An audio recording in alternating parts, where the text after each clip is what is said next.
nowadays is really being defined in terms of the climate emergency and the nature emergency, those two twin emergencies that we're currently facing. They've become so urgent that really that's sort of taking over really what sustainable tourism is. But, that's not to say that sustainable tourism shouldn't incorporate all the initiatives in terms of local economic empowerment, making sure that however tourism develops is done in a way that minimizes its effect on the environment, positively impacts on local communities, on local community empowerment.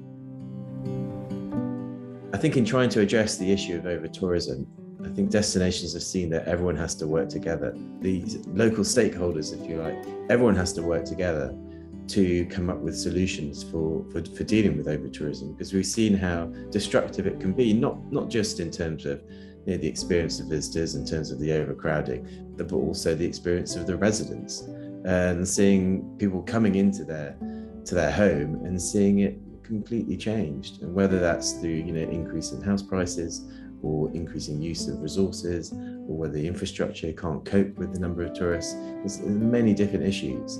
And so it has to be a coordinated solution to try and deal with this. I think digitisation has a really important part to play in this, because, and not just in terms of the solution, but also in terms of monitoring. I think that the key thing that we need to do, that destinations need to understand and to push forward, is to have really strong data on where visitors are going, what the carrying capacity is, how to move people away from the areas at the busy times. I think it's also really important to work with local operators to figure out how they can run itineraries where they're not all at the same attraction at the same time.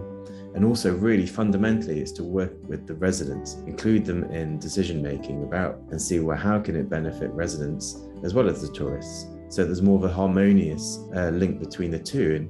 And I think that's one of a really powerful solution it can be to over-tourism. When I do particularly love Pembrokeshire, obviously and Cornwall, but Pembrokeshire I know better, just because it's it's less well known, and therefore there are less people going there.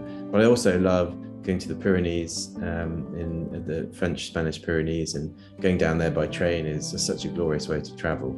The journey becomes part of the holiday.